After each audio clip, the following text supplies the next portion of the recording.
अक्षय लिख लो।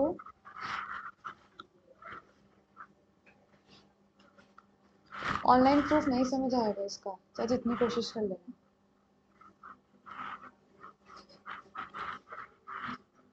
लिख लिया?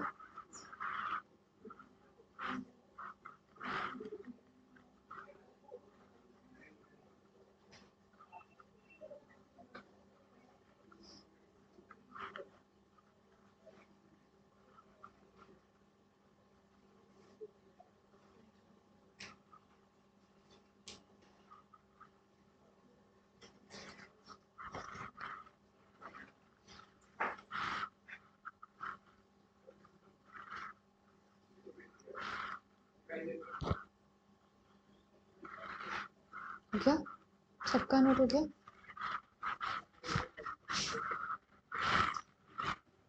ठीक है, ये वाला क्वेश्चन करना है अब आपको।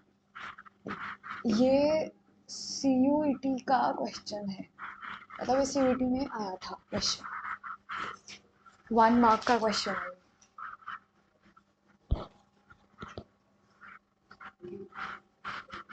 में गिवन है that A transpose into A is equal to I, और अब आपको XYZ की वैल्यूज फाइंड करनी है।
गलत है।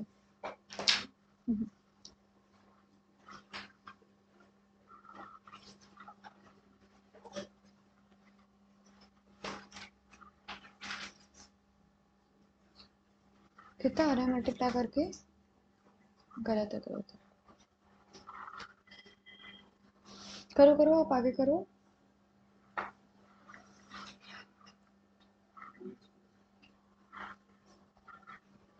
गलत है, मल्टीप्लाई करके ये आ रहा है। गलत है, भी गलत है।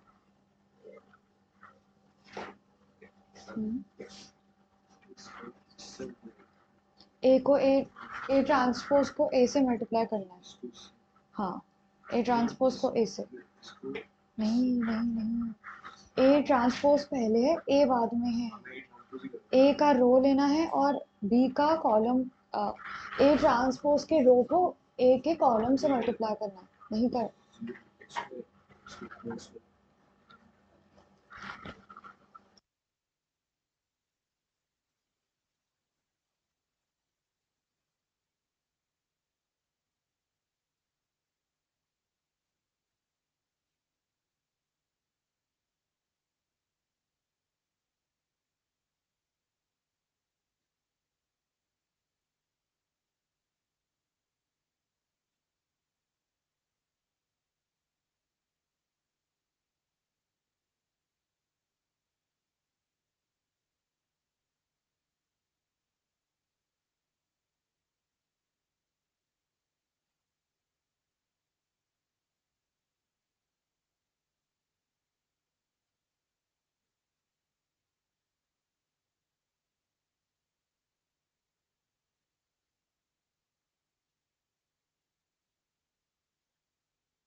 0 0 0 6y square 0 0 0 and 3z square. ठीक है, अब ये आइडेंटिटी मैट्रिक्स के इक्वल है, यानी कि 1 0 0 0 1 0 0 0 1, ये इसके इक्वल है ना।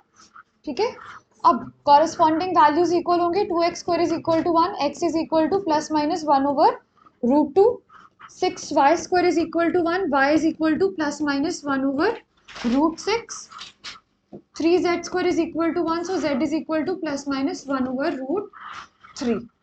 ठीक है, क्लियर? बता दूं अब ये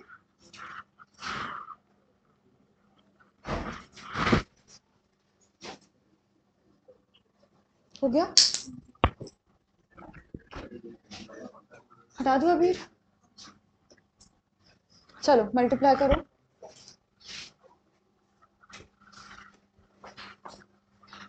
पहले किन दो को मल्टीप्लाई करोगे? पहले किन दो को मल्टीप्लाई करोगे?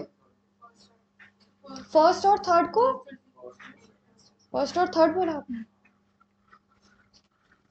आप यहाँ पर फर्स्ट को सेकंड से मल्टीप्लाई करो या सेकंड को थर्ड से मल्टीप्लाई करो, क्योंकि मैट्रिक्स मल्टीप्लिकेशन एसोसिएटिव होती है।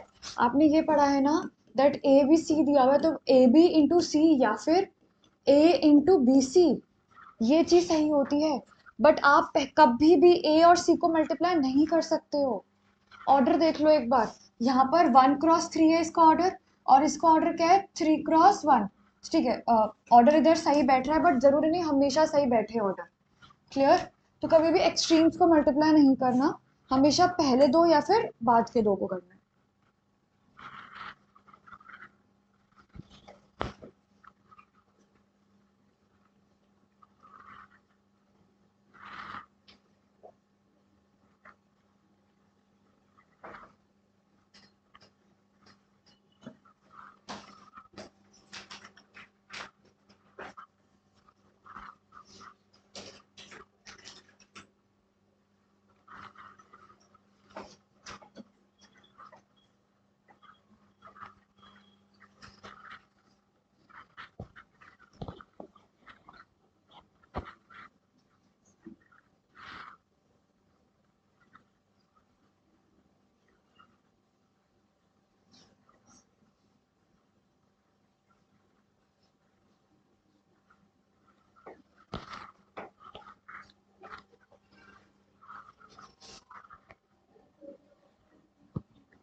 क्या रहा है x?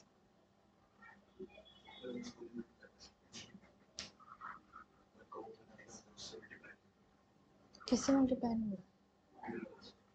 क्या हो गया? हाँ तो मैंने बोला था एक्सट्रीम्स को नहीं करना। अच्छा, हाँ मैंने कहा था कि एक्सट्रीम्स मल्टीप्लाई हो रहे हैं, आई थॉट पहले कि एक्सट्रीम मल्टीप्लाई नहीं हो रहे। अब यहाँ पर आपने खुद देखी ना, जब आपने एक्सट्रीम्स को मल्टीप्लाई करा तो फिर वो मिडिल वाले से मल्टीप्लाई नहीं हो रहा, क्योंकि फिर वो 1 क्रॉस 1 बन जाएगा। 1 क्रॉस 1 3 क्रॉस 3 से कैसे मल्टीप्लाई होगा? x प्लस माइनस 11 आ रहा है, मैं चेक करते हैं, आंसर याद नहीं मुझे इसका।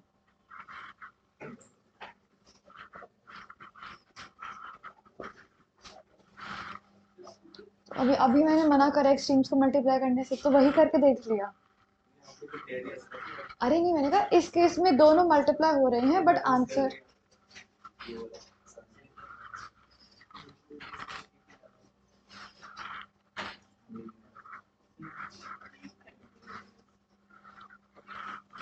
x और किसका है x?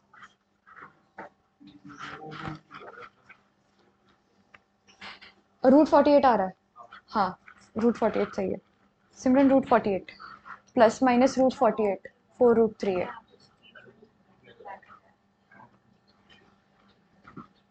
आ गया?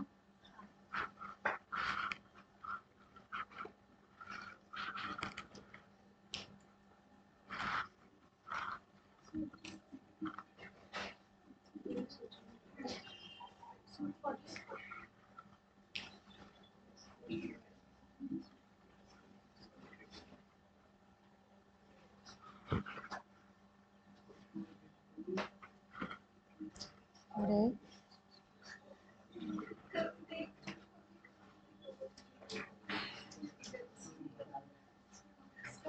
गौरव आ गया आपका?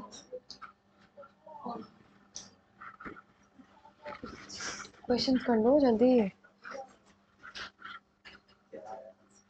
√48 प्लस माइनस √48 आ गया आंसर?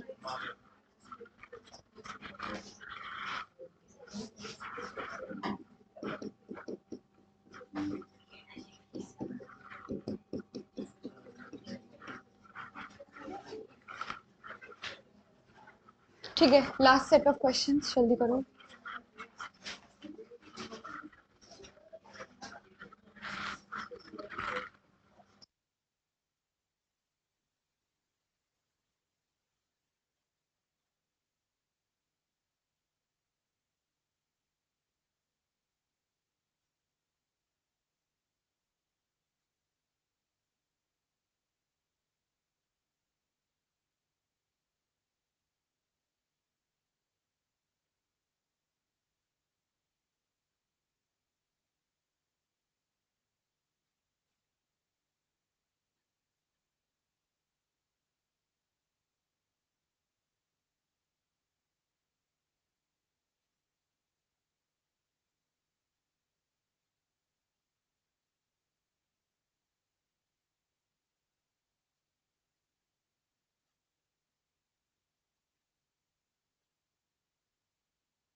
तो बताओ तो डिटर्मिनेंट्स क्या होता है? बेसिक, बहुत बेसिक है ये तो। डिटर्मिनेंट्स क्या होता है? मैट्रिक्स की एक सिंगल वैल्यू जो आती है उसको डिटर्मिनेंट बोलते हैं। और डिटर्मिनेंट क्या होता है? डिटर्मिनेंट क्या होता है? Determinant is basically area of a parallelogram. ठीक है, डिटर्मिनेंट क्या होता है? Determinant is a area of a parallelogram. यानी कि यहाँ पर हमें अगर एक पैरेललोग्राम दिया है, उसका जब हम एरिया निकालते हैं तो वो डिटर्मिनेंट से ही निकलता है। ठीक है, उसका एक फॉर्मूला भी होता है, बट उसका एरिया डिटर्मिनेंट से निकालते हैं हम एक्चुअल में। ठीक है, वो कैसे निकालते हैं वो देखेंगे। ठीक है, और डिटर्मिनेंट हमेशा क्या होता है? Determinant is always a single number. क्योंकि देखो ना, जो पैरेललोग्राम का एरिया है वो हमेशा सिंगल नंबर आएगा, वो मैट्रिक्स फॉर्म में तो नहीं आता, वो एक सिंगल नंबर आता है। तो डिटर्मिनेंट हमेशा क्या होता है? Single number. क्लियर? अगर हमें किसी भी मैट्रिक्स का डिटर्मिनेंट निकालना होता है तो हमेशा जो भी आंसर होता है उसको हम इस तरह से लिखते हैं। So this is read as determinant of A and not modulus of A. Clear है? ओके और ये कैपिटल लेटर से ही डिनोट करते हैं हम इसको। ओके अब एक बार देख लो, determinant is just a number and it is defined only for square matrices. Clear? Square matrices के लिए डिफाइंड होता है सिर्फ। एंड डिटर्मिनेंट को आप कैसे लिखते हो? सॉरी, इस तरह से लिखते हैं, इसको कहते हैं determinant of A and not modulus of A. Okay, अगर हमें 1x1 के मैट्रिक्स का डिटर्मिनेंट निकालना है तो फॉर एग्जांपल 2 आपका 1x1 मैट्रिक्स के अंदर है, तो अगर आपसे बोला जाए कि 2 का डिटर्मिनेंट निकालो तो फिर वो वापस से क्या होगा? 2 ही आएगा। क्लियर? और अगर आपको 2x2 के डिटर्मिनेंट मैट्रिक्स का डिटर्मिनेंट निकालना है तो वो क्या होगा? जैसे हमारे पास एलिमेंट्स है A B C and D. Clear? और हम अब हमें इसका डिटर्मिनेंट निकालना है, तो उसका डिटर्मिनेंट के लिए क्या कैसे करते हो? A D minus B C, इसी तरह से निकालते हो उसका डिटर्मिनेंट। क्लियर? अब हम इसी को यूज कर अच्छा चलो एक बार ये क्वेश्चन सॉल्व कर दो। ठीक है, ठीक है, अब हम इसी को यूज कर पैरेललोग्राम का एरिया फाइंड करेंगे। ओके, तो मान लेते हैं एक डिटर्मिनेंट है जिसके अंदर एलिमेंट्स है ए बी सी डी। ठीक है, ए बी सी डी ये सारे एलिमेंट्स हैं। तो ये सारे एलिमेंट्स होंगे ना, ये हमारे पैरेललोग्राम के ही हम एरिया निकालेंगे। ठीक है, इन्हीं को यूज कर ए बी सी डी के अलावा और कुछ भी यूज नहीं करेंगे, इन चारों एलिमेंट्स को यूज कर हम इसका एरिया निकालेंगे। Okay, so this is your origin 0,0। इधर से लेकर इधर तक जो लेंथ है वो ए है। ओके, अब यहाँ पर ये और ये आप देख रहे हो, ये दोनों रेक्टेंगल्स हैं। क्लियर? और ये जो लेंथ है दिस इज बी यूनिट्स, तो उसके बिल्कुल नीचे यहाँ पर बी लिख सकती हूँ मैं। ओके, तो इधर तक की ओरिजिन से इस पॉइंट तक की लेंथ कितनी हो जाएगी? ए प्लस बी। खाली ए प्लस बी होगी ना। अभी मैंने बोला कि ये और ये वाला रेक्टेंगल इक्वल है, तो यहाँ से यहाँ तक कितना हुआ? ए यूनिट्स, और उसके बाद इतना ये कितना हुआ? बी यूनिट्स, तो इसकी लेंथ कितनी हो जाएगी? ए प्लस बी। ठीक है, सिमिलरली यहाँ पर हमने ले लिया सी। ठीक है, और इसके बिल्कुल यहाँ पर हमने ले लिया डी, मतलब ये जो हमारी हाइट है ना दिस इज डी। क्लियर? ये डी है और ये कितना है? बी। क्लियर? ये डी है तो ये इसकी लेंथ किधर तक, इसकी लेंथ कितनी होगी? C plus D. ठीक है, क्लियर है? अब अगर हमें ये वाले पैरेललोग्राम का एरिया निकालना है तो हम वो कैसे निकालेंगे? बड़े वाले रेक्टेंगल में से 2 रेक्टेंगल्स का स्क्वायर माइनस करेंगे और 4 ट्रायंगल्स का स्क्वायर माइनस करेंगे। ट्रायंगल्स हमारे राइट एंगल ट्रायंगल है या नहीं? राइट एंगल ट्रायंगल है। ठीक है, ओके, तो सबसे पहले इसके कोऑर्डिनेट्स बताओ। इसके कोऑर्डिनेट्स क्या है? A plus B comma C plus D. ठीक है, अब आपको सबसे पहले इस बड़े वाले रेक्टेंगल का एरिया बताना है। बड़े वाले रेक्टेंगल का एरिया क्या है? लेंथ इंटू ब्रेथ लगाओ, A plus B into C plus D. ठीक है, अब ये वाला रेक्टेंगल का एरिया क्या है? ये चीज कितनी है? बी, और ये कितना है? तो कितना आ गया एरिया?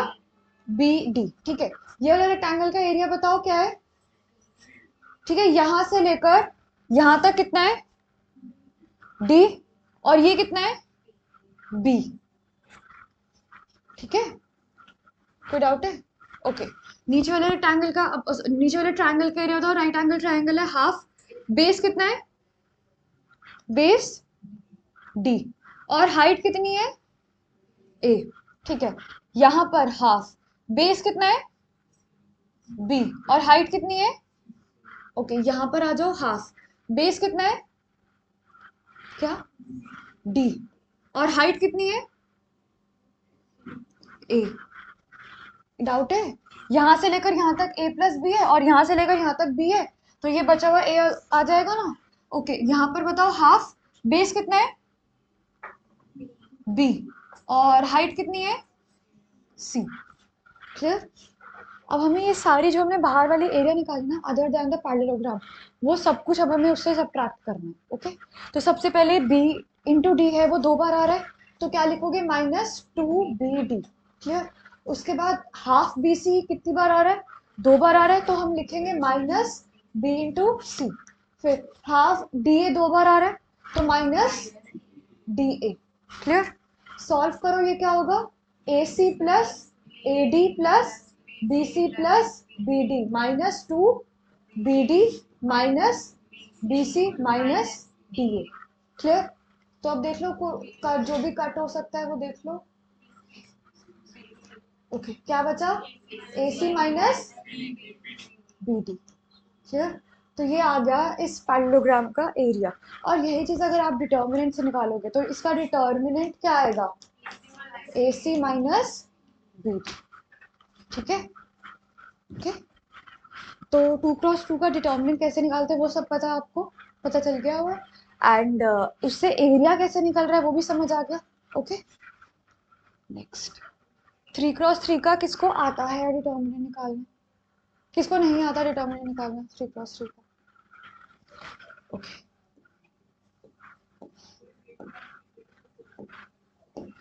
ठीक है एक डिटर्मिनेंट ले लें 3x3 का, A B C D E F G H I, ठीक है। तो जब भी आप डिटर्मिनेंट निकालते हो 3x3 मैट्रिक्स का, तो आप किसी भी एक रो या किसी भी एक कॉलम के रिस्पेक्ट में निकाल सकते हो, ठीक है। तो सबसे इजी जो होता है that is with respect to first row, ठीक है। तो सबसे पहले हम फर्स्ट रो के रिस्पेक्ट में इस डिटर्मिनेंट को सॉल्व करेंगे।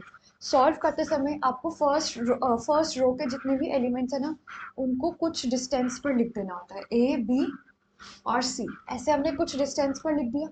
अब जो ये आपका A है, ये एलिमेंट कौन सा है, फर्स्ट रो फर्स्ट कॉलम, यानी कि ये A11 है।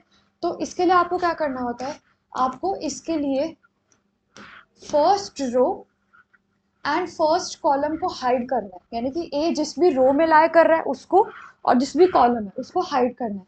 अब बाकी जितने भी 4 एलिमेंट्स है उसको आपको एक मैट्रिक्स पर डालकर लिख देना है इस तरह से, ठीक है। उसके बाद अब नेक्स्ट देखोगे आप बी फर्स्ट रो और सेकंड कॉलम, तो इसको हमने हाइड कर दिया। अब जो भी एलिमेंट्स आपके पास बच गए हैं वो लिख दो, क्या है डी एफ जी और आई, ठीक है। अब उसके बाद सी के साथ, सी मतलब first row and third column, first row and third column उसको हाइड करो, बाकी क्या बचा डी ई जी एच, ठीक है। बाकियों को हमने लिख दिया, क्लियर। इतना करने के बाद अब ये सब कुछ ऐड हो रहा है सब्ट्रैक्ट हो रहा है वो हमें देखना है, ठीक है। अब हमें वो चीज देखनी है। अब उसको निकालने के लिए क्या करना होता है, आपको इन सभी को मल्टीप्लाई करना होता है -1 की पावर में i प्लस जे, ठीक है। सभी को आपको मल्टीप्लाई करना है -1 की पावर i प्लस जे से। i और j क्या है, रोज एंड कॉलम, ठीक है। यानी कि जो a है वो क्या है A11, तो यहाँ पर i प्लस जे का सम कितना आ रहा है, i और j का सम कितना आ रहा है 2। नाउ b क्या है A12, यहाँ पर i और j का सम कितना आ रहा है 3, ठीक है। और c क्या है A13, और यहाँ पर i और j का सम कितना आ रहा है 4, तो यहाँ पर इसकी पावर में कितना हो जाएगा 4, ठीक है। अब इस पूरे को कंबाइन करो तो i a जो है वो नेगेटिव है पॉजिटिव है, पॉजिटिव, तो ये कितना होगा a। अब इस डिटर्मिनेंट को सॉल्व करोगे इस तरह से, मल्टीप्लाई कितना आ रहा है ei minus G H minus B into D I minus G S, then plus C into D H minus G E, clear है। तो ये आपका फाइनल आंसर आ जाएगा इस तरह से, क्लियर। अब ज़रूरी नहीं कि आप हमेशा इसको फर्स्ट रो से ही निकालो, आप इसको सेकंड किसी भी और रो या किसी भी और कॉलम के रिस्पेक्ट से निकाल सकते हो, आंसर हमेशा सेम आएगा। ओके, तो एक काम करते हैं, कॉलम 2 ले लेते हैं। ठीक है, ये वाला कॉलम ले लेते हैं अब हम। ओके, तो अब यहाँ पर आपको थोड़ा थोड़ा डिस्टेंस पर क्या लिखना है, बी, ई और एच लिखना है। क्लियर? अब बी क्या है, बी इज 1, ए 1 2, तो इसके आगे माइनस का साइन आएगा, प्लस माइनस, इसके आगे प्लस और इसके आगे माइनस। विजिबल है ना ये ब्लू कलर? ठीक है, अब इसके साथ मल्टीप्लाई क्या होगा, चलो डिटर्मिनेंट बता दो। ये इसको और इसको हाइड करना है, तो क्या बचा, डी एफ जी आई। ई के साथ ई वाले को हाइड करो और क्या बचा, ए सी जी आई। अब इसको हाइड करो, क्या बचा, ए सी, सॉरी ए सी डी एफ। ठीक है, इसके बाद सॉल्व हो जाएगा। ओके, अब बस एक क्वेश्चन कर लो।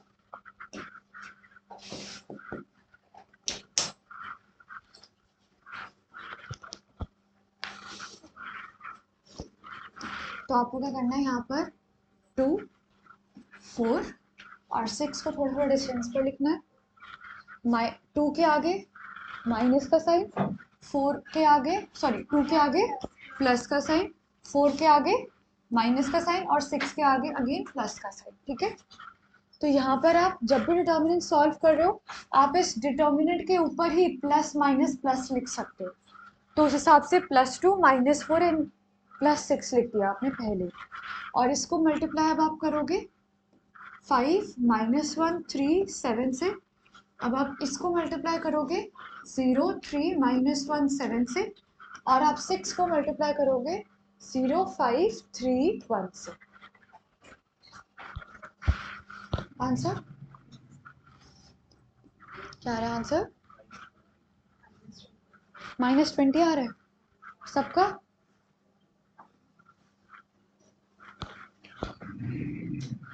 चेक करो आंसर क्या आ रहा है।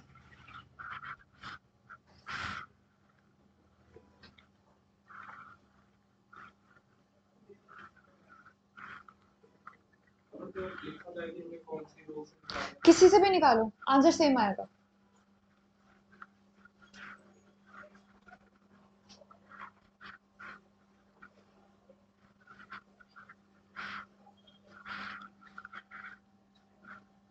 शिव कितना आ रहा है आंसर? काला नहीं, क्यों फिर उसको क्यों देख रहे हो, क्या करो।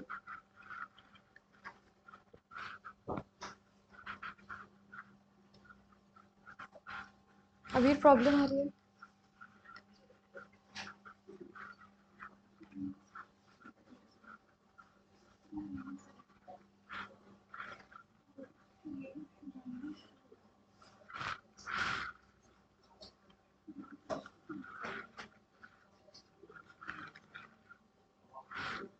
क्या गलत लिखा है,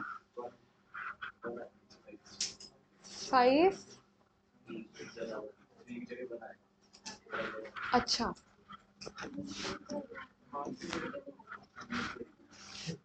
कितना आ रहा है, 30 आ रहा है। -30, 2 बच्चों का -30 आ रहा है, 3 का -30, -30 आ रहा है सबका, चेक करो। -30 आंसर है। ठीक है, कैसे आया पहले -20 दोनों का?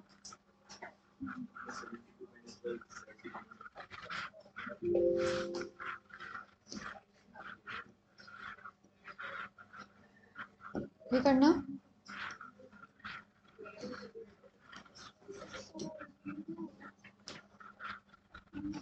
अब ये ऑर्डर 4 का है, वो भी ऐसे निकलेगा। वहां पर भी 1 2 3 4 को अलग अलग लिखोगे और बाकी सबका डिटर्मिनेंट बनेगा। 1 का मतलब है 1 तो 1 पॉजिटिव होगा, 2 माइनस में होगा, -2 +3 -4। हाँ, वो 3 क्रॉस 3 अलग से सॉल्व करना है, तो क्वेश्चन लिख लो ये घर से कर कर आना, क्योंकि इसके अंदर 4 3 क्रॉस 3 के मेट्रिसेस बन रहे हैं।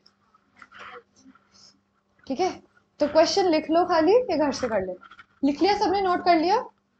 कोई नोट कर रहा है तो बताओ। अभी 2 मिनट ब्रेक ले लो, फिर घर से कर लेना, खोल लेना घर पर नोटबुक्स। हो गया?